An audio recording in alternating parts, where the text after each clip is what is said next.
The other thing that Ross Greene says is kids will do well if they can. Yes. And I love that because it's so true. Kids want to do well. And what we need to do is provide them with the opportunities to do that. Navigating the special education system can be a daunting task for parents of neurodivergent and twice exceptional kids. How can we effectively advocate for services that truly support and empower these unique learners? What strategies can transform our schools into neurodiversity-affirming environments? Today, we're revisiting an episode featuring Amanda Morin, my co-author on our upcoming book, Neurodiversity-Affirming Schools, Transforming Practices so all students feel accepted and supported. We'll explore these critical questions and share insights on creating inclusive educational experiences. That's straight ahead on episode 241. I'm Emily Kircher-Morris, and this is the Neurodiversity Podcast. What is neurodiversity? You see the world differently. Autism spectrum. Gifted. Complexities that are inherently inside. ADHD. Dysgraphia. Tourette's. All brains are different. You are exactly what this world needs. This is the Neurodiversity Podcast. Those of you who've been listening to the podcast for a while know our guest today, Amanda, because she's been on a few times, and I've mentioned her when I've talked about our upcoming book, which is coming out in January. This episode, however, is the first episode where Amanda was on the show, way back from episode 32. But the information we're sharing here is timeless when we talk about special education and supporting neurodivergent learners. The reason we're sharing this one again is because Amanda is going to be a panelist on our upcoming live event. The second annual Creating Neurodiversity Affirming Schools webinar is scheduled for Monday, September 23rd at 8 p.m. Eastern, 5 p.m. Pacific. If you're committed to making the changes we need in schools to support neurodivergent learners, we would love to see you there. It's free to attend, and if you can't attend live, we'll send a link to the recording to everyone who's registered. Just click the link in the show notes or head on over to neurodiversity.university to get on the list. Okay, Amanda Morin is with me in a minute. previously on the Neurodiversity Podcast. Let's imagine you've got 3 kids on a playground who are talking to each other. And this kid with auditory challenges is having a real hard time getting their words in at the right moment of social timing because it's taking them just a little bit longer to be ready to respond. And at that moment, now they have this sort of difficult choice. It's kind of a Sophie's choice, like neither choice is a great choice. They can either still say what they were going to say, but it's at the wrong moment of social timing, and now they're labeled impulsive, a little overbearing, and they're talking over somebody. Or they say, no, that wasn't the right moment. I'll wait. And so they hang back. And now they're starting to withdraw. But either way, it's not socially productive, right? And so sometimes these social challenges that we see might actually be rooted in an auditory challenge. It's pretty fascinating. That's episode 234. Find it wherever you get your podcasts.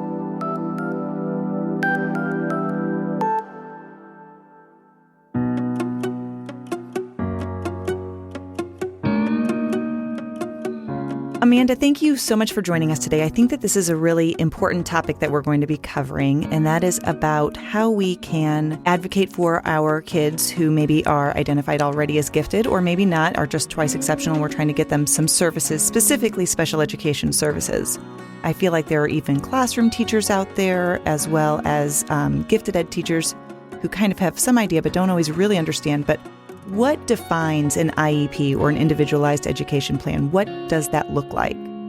It looks like a lot of things. I think that's a great question. I think there are a lot of people who do not necessarily know the phrase Individualized Education Program, which is perhaps the longest thing that IEP could stand for. Mm-hmm. And it's a program that comes through a special education law, the Individuals with Disabilities in Education Act. And it is a way of providing services for kids who have multiple different types of disabilities. The important part about an IEP is it provides specialized services and instruction for kids for skills in which they are struggling. Now, interestingly, in some states, specialized services are also gifted services. So in those states, those are students who may be ahead of the game because they're already being provided services for their gifted side, but also it's time to start looking at the side where they need a little extra support. What are the things that schools look at when they are trying to qualify students for an IEP? I think I'm going to back up a little bit. That qualification is a really important part of the process. Yeah. The qualification process involves sort of a comprehensive evaluation, and it involves a referral either from a parent or a teacher to a special education team. Or sometimes it's a teacher referral team where they look at what the needs may be and then do a full evaluation, looking not only at things like intellectual capability, but also sometimes they do sensory profiles. Sometimes they do occupational therapy evaluations, speech language evaluations to get a sense of the whole child. We want to see what's going on with the whole child. And that also includes observation in the classroom, which of course is a snapshot in time of that child's life, but it gives you an idea of how well a student is performing in the classroom where they may be struggling a little bit. Now, once you put in a request for evaluation as a parent, you need to put that request in writing to start with this timeline, this federal timeline, in order to get that evaluation process rolling. The evaluation should be done within 60 days. Now, various states and districts define 60 days as business days, school days. So you're going to have to check with your state to see what 60 days looks like. But so that's the whole process before you even look at qualification. So that's a lot to start with. When we're looking at qualification, it gets a little more complicated when you have kids who are gifted because oftentimes they test very well and they have really good test scores and they look sort of average, if you will, and that makes it hard to see where their deficits are. And sometimes what we need to be doing is seeing where the gaps are. So if you have a child who scores incredibly high on verbal processing ability, for example, their ability to really speak to you in their language, you also want to be looking at what is their ability with receptive language. Does it match? Are they in the same range? And if not, that's something called a relative weakness. So you're looking at the gap between one skill and another, and that sometimes tells you where a child is struggling. One of the things that's really typical for kids who are twice exceptional is this ability to have either the giftedness mask a disability or the disability to mask the giftedness. So it's a matter of sort of peeling back those layers. And a lot of times that's where observation is very, very helpful because you see it in action. Yeah, so having those anecdotal records from the teachers or just, that what the parents are seeing at home as well. Absolutely. And I have 2 twice exceptional children of my own. My first son really struggled in school for years before he was identified as needing special education services. And I remember him coming home very, very frustrated and people thinking, he was a bad kid and he was really acting out. But what he was doing was just showing where he didn't understand things. And oftentimes we'd have teachers say, I don't understand why he can't do this. He can do so many other things. Why can't he do this? And for him, this was often following directions, staying still, those kinds of things. And my answer was always because he can't do it. Sure. He really can't do it and he needs to be taught those skills. And I think there was this assumption that because he was so talented in other ways, these were skills he should be able to do. But I think it's really important to realize that kids don't have skills all the way across the board sometimes, And as you well know, kids who are twice exceptional often develop very, what we would call asynchronously. So they have development in different rates. Some skills they're really excelling at and maybe ahead of the game. And some skills they're really behind the game. My 9-year-old right now, he reads at like a 7th grade level, but his social skills are closer to like a 4-year-old level. And that's a big gap. Mm-hmm. Yeah. I think one of the things that twice exceptional kids, especially gifted kids in general, but especially twice exceptional kids struggle with is this belief that they speak at a certain level or they have this content knowledge, they kind of look like these little mini adults. Right. And so then we expect all of those other skills, to kind of be at that same level without recognizing, where are those lagging skills and how do we explicitly coach them through those things?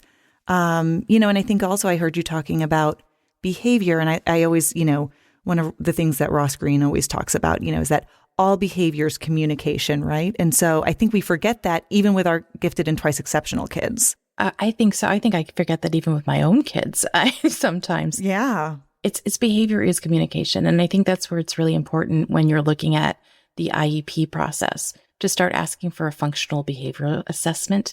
So it's, shorthand for that is FBA, which is much easier to say. But what it does is it looks at the behavior and looks at the function behind it. What's causing this behavior? What happened before you saw whatever you're thinking of as behavior? What happened afterwards? So we're looking at behavior as communication. I think, the other thing that Ross Greene says is kids will do well if they can. Yes. And I love that because it's so true. Kids want to do well. And what we need to do is provide them with the opportunities to do that. And so looking at the fact that behavior is telling you, I need some help here in some way. And then it's our job to be sort of investigators and figure out, what do you need for help? And I think a lot of times when kids can speak like many adults, we expect them to also be able to tell us things that are an adult level. But they're still kids and they think like kids. That's where I think a big part of sometimes just even the anxiety that a lot of these kids face comes from, because they have this awareness. They know that something's not fitting or it's not right, but they can't explain it. But then because they can't explain it, they're not able to really ask for what they need. That's a perfect summation. And it's unfortunate. For me, that's where I think it's important to go back to, how are we going to get some supports and services in place for this child? And that's when an IEP team needs to sit down and say, okay, where is this child really struggling? And what can we do to help? And that's what the IEP is designed to do, is to really support children and make sure that they have what they need to thrive, to really succeed in the classroom.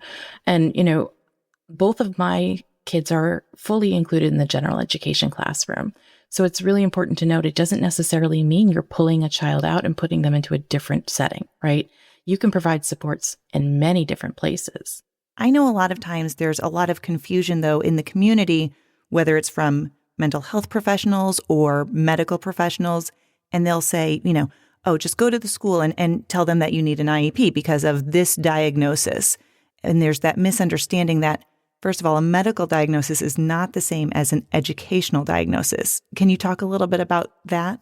Absolutely. And I think you've hit it on the head too. I hear that a lot too. Just go in and ask for an IEP. And I wish it were that simple. It's not that simple. No. The difference between a medical diagnosis and an educational identification is really key, because a medical diagnosis is acknowledging that a student or a child or an adult has some sort of medical issue that's impairing their ability to sort of thrive in life or function in some way. And a lot of times with support, kids can be helped to thrive and really succeed. The difference when it comes to an educational identification is that we're looking at the impact on their academic performance. And that's where it gets really tricky for kids who are gifted as well, because sometimes their academic performance looks really, really good across the board. But we don't see how much work goes into that in the background sometimes, or how much anxiety that's causing a child. So a lot of times when we're talking about that identification, there are 13 different categories under which a kid can be identified. One of them that I really like to have parents and educators think about is the other health impairment, because the anxiety may be the thing that's getting in the way of academic performance sometimes. So if you have a kid who's really anxious and, is commonly, they have a stomach ache, they have a headache, they need to go home, they're having trouble getting to school during the day or making it through, that's impacting their education because they're not in the classroom to learn. And I think we overlook that sometimes. The impact isn't just about their ability to show you what they know, but their ability to be in school. Whether it's anxiety, or I think other health impaired is a lot of times used with attention deficit issues. I find a lot of times kids who have a medical diagnosis of autism will not qualify under educational diagnosis of autism. And so a lot of times they end up falling under that ED diagnosis or emotional disturbance, which I think that they could come up with some different terminology there, but oh, absolutely. I understand kind of what they're saying. It's like they're struggling with managing their emotions. Yeah, and it's a self-regulation issue a lot of times that puts them in that category. Emotional disturbance is a terrifying thing to hear as a parent. Right. And this is not my best parent story, but I think it's really worthwhile to tell. When my youngest son was first identified, he had a medical diagnosis of ADHD and a medical diagnosis of autism. he was identified for early intervention services and then was transitioning into the school system. He didn't meet the identification criteria for autism in the educational system. And so that was what came forth, was this idea of like where he fits is in the emotional disturbance category. And I actually had to take 3 or 4 days to sit down with my husband and talk through whether we were okay with that being on paperwork around our child who hadn't even walked into a classroom yet. He was going into kindergarten, and we had this moment where we went, maybe it's better to decline services. And then my husband said, what would your advice be as an advocate to other parents? And I said, well, I would tell them that the services matter more importantly than the category, the label. And he said, and there you go. But it was hard. It was a really hard thing to do, to see that on paper. But I think the moral of that story there is I had to step back and think what's best for my child. And it doesn't define him. He's not that label. He's this quirky, amazing, hilarious, sometimes annoys me beyond belief child. Right?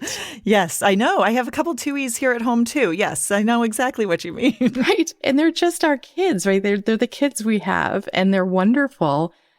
And the label doesn't define them. And I think what's really important is when you have that conversation with a team, especially when it's teachers who haven't met your child yet, or if you're the outside provider and you have met the child, I think it's really important to talk about who that kid is outside of the paperwork, because that really helps people understand that we're really just talking about a kid who needs support, maybe accommodations, maybe some explicit instruction in some ways. But we're not talking about a kid who's going to be like frightening in your classroom necessarily. You mentioned that services can look a lot different. What are some of the types of services that you see that people don't normally think of? So for twice exceptional kids, the services really range. A lot of times what we see for services aren't what you would expect. So for some kids, it's actually content instruction. They're really struggling with math, for example. And so it will be explicit instruction, specialized to help a child learn the concept that they're struggling with. But sometimes it's a little more subtle, and it's things like social cueing and social skills. One of the best things I've ever seen as an accommodation or as a support service was a student having their person, right? So the importance of having a person that a student can trust and go to and feel like understands them should never be undervalued. It's so important to have at least one person that a student can feel comfortable with. And in this case, the student's person was a social worker in the school. And what the social worker service on the IEP was to go with this student every year or every semester, because he was in middle school and was changing classes, and sit down with him and each teacher to sort of explain himself. So he had a lot of trouble with abstract concepts. So really needed things spelled out in a way that made sense to him, was logical, went in a logical order, and really struggled to sort of get along with teachers who didn't do that as naturally. And to be able to sit down ahead of time and have that service be, we're going to sit down and explain who this child is, and then have this ability to be on as consult to when trouble arose in the classroom, the social worker, the student, and the teacher would sit down again and sort of do this translation. And it was an amazing service to be able to have a social worker who was sort of like a babble fish, if you will. Mm-hmm. this idea of they were the translator. They were the one who sat down and did kind of mediation work. And it taught this student ways to understand other styles of communication in what I thought was just a really brilliant fashion. Teaching that child how to self-advocate, and express what their needs are, but then having that support of somebody who's going to walk them through that process, because that's a hard thing to do. I think even as an adult, sometimes self-advocacy is difficult. Absolutely. And I think the other part of that is you have to make sure that people are ready to receive that self-advocacy. So we can teach kids all we want to speak up for what they need. But if on the other side, we're not teaching people to hear what that child is saying, you're setting somebody up for failure, whether it be the teacher or the student. So I think it's that combination of working together to understand each other that really was successful in that case. I think some common types of services that we think of with IEPs, the explicit instruction, which to me often I think of like a resource room where they're leaving the classroom and going and getting some small group or individualized instruction in an area. Sometimes there's like the class within a class where there's like a co-teacher in the classroom and maybe a small group of students who also need that focus. What are some other things that you see? A lot of times it's, I want to say simple accommodations, but I shouldn't say that. All accommodations may seem simple, but they're not always simple, right? So accommodations are the supports in a classroom that a student may need to sort of just get into the work. So for kids with ADHD, for example, oftentimes they need the ability to get up and move around, to focus better.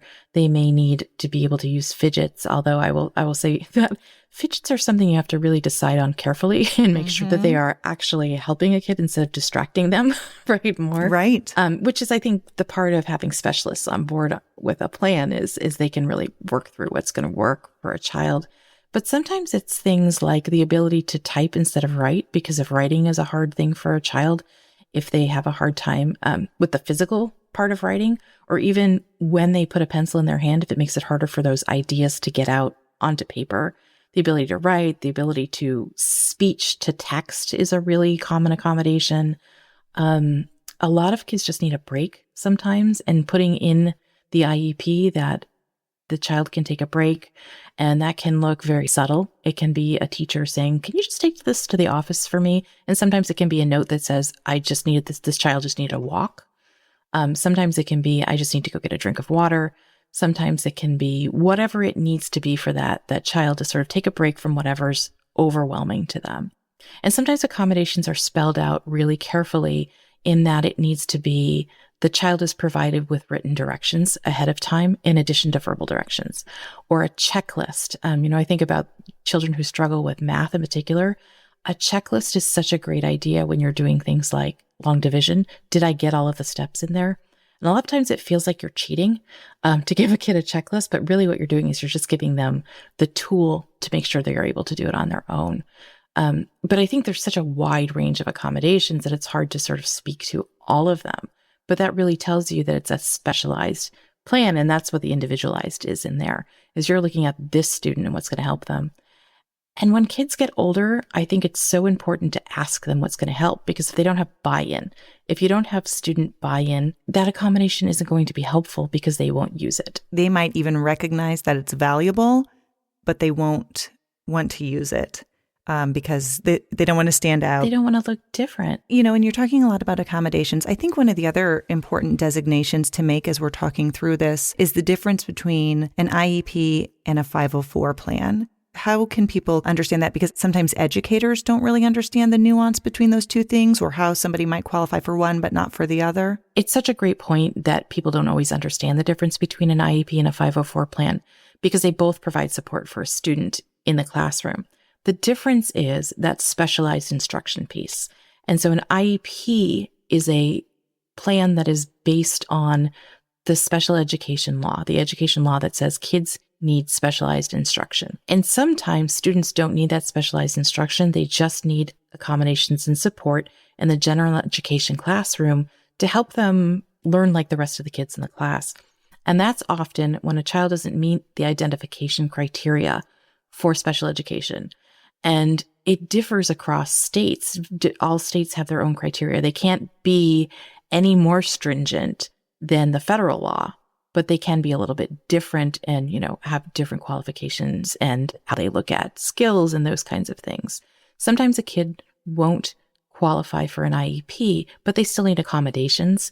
And that's where a 504 plan comes into place. A 504 plan is based on Section 504 of the Rehabilitation Act, which is a civil rights law, actually. And what it says is that kids have the right to be able to access the classroom and the learning like all of the other kids in the classroom. And oftentimes, students who just need a little extra support, those kinds of accommodations, will have a 504 plan because they don't need that specialized instruction. And the evaluation process, so this is sort of an interesting way of looking at it. It kind of feels like a nesting doll to me sometimes, because there isn't a specific evaluation process for a 504 plan, but schools do have to make sure that if a child is suspected of having a disability, that they are following up on that. And that's when the evaluation for special education or the IEP comes into place. So a lot of times the evaluation process is really for an IEP, but the student doesn't qualify for services and still needs support and ends up writing a 504 plan for that student instead.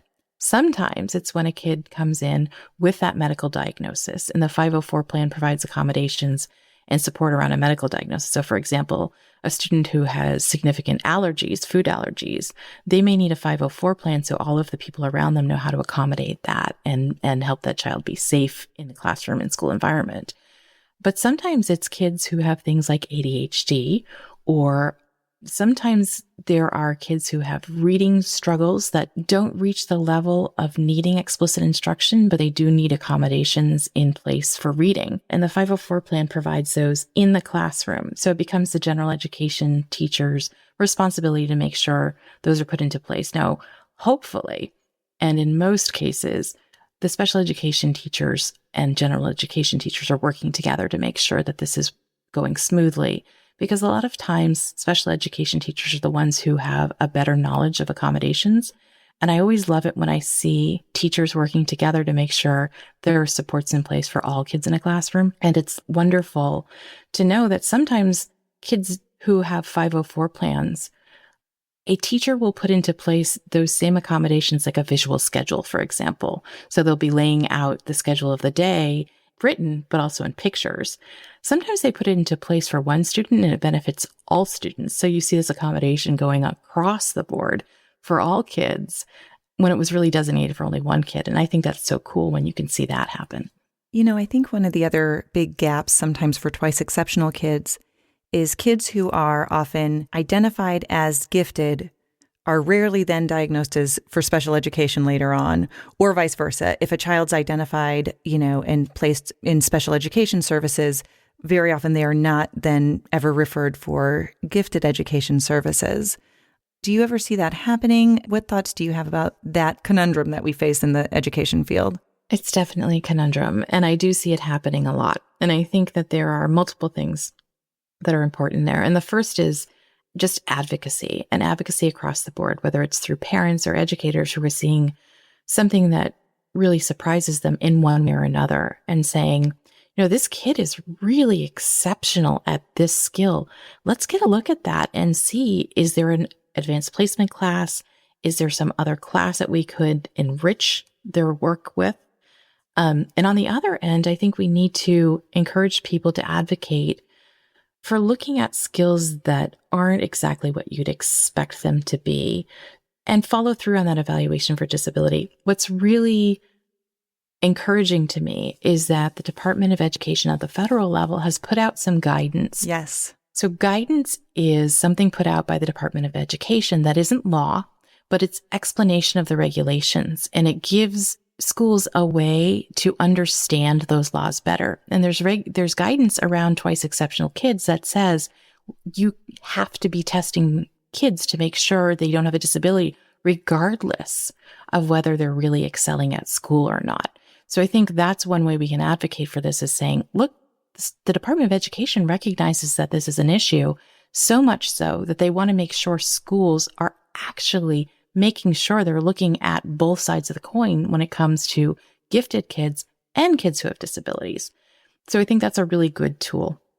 I also think that it's important to realize that accommodations don't just stop at one type of classroom. Kids can also have accommodations in advanced placement classes. Amen. Because accommodations are just giving the kids the ramps they need to get to where they're going. And what I love about that is it doesn't change what they're learning. It changes how they're learning it. And it comes in all shapes and sizes, and it fits into all the different classes. I am thrilled to say that my oldest son is now in his 5th AP class with accommodations in place. And it took a while for people to understand that that was acceptable, not just acceptable, but really exceptional and really something we should be pushing for, because they're able to learn in those classes and they're challenged and they're excited to be with the people who really think in these amazing ways, just like they do, with just a little extra help. And I really, really can't stress enough how important it is to look at accommodations across a school, not just in the general education classroom, not just in one track, but also in advanced classes as well. Thank you, Amanda, for your time, and we'll look forward to having you back again. It's been such a pleasure. Thank you for having me.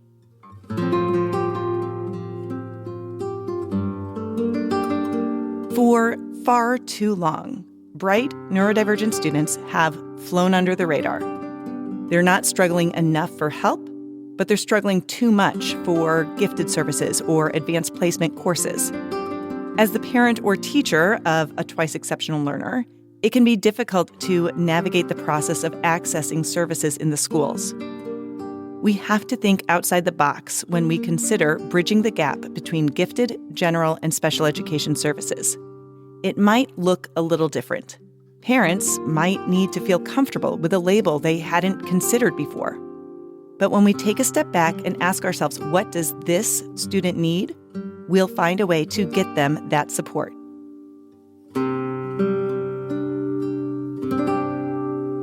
I'm Emily Kircher-Morris. I'll see you next time on the Neurodiversity Podcast. You gotta help me disappear from all those voices that I fear, and all the moments I can handle 'cause I'm different. You have to promise to stay near. Oh, you're always telling me the truth. That's why I lean on you. You got the mind to see what's coming. And you're my ears when I can't hear. You know what's right from wrong, and what to say and what to wear. You know there's more than I can bear. You're always telling me the truth. That's why I lean on you.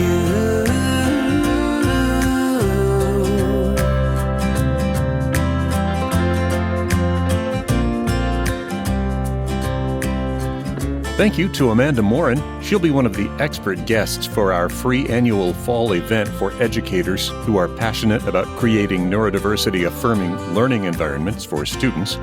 The date of that is Monday, September 23rd, and you can sign up in the show notes. Our host is Emily Kircher-Morris. Our music is by Epidemic Sound. Our website is neurodiversitypodcast.com, and there you will find our social media links so you can continue the conversation online at Facebook, Twitter X, or Instagram.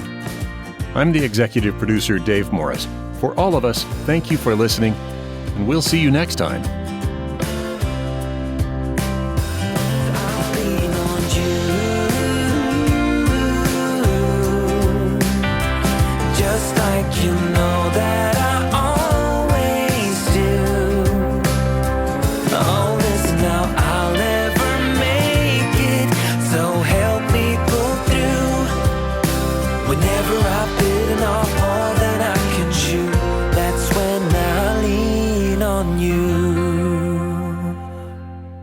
This is a service of the Neurodiversity Alliance.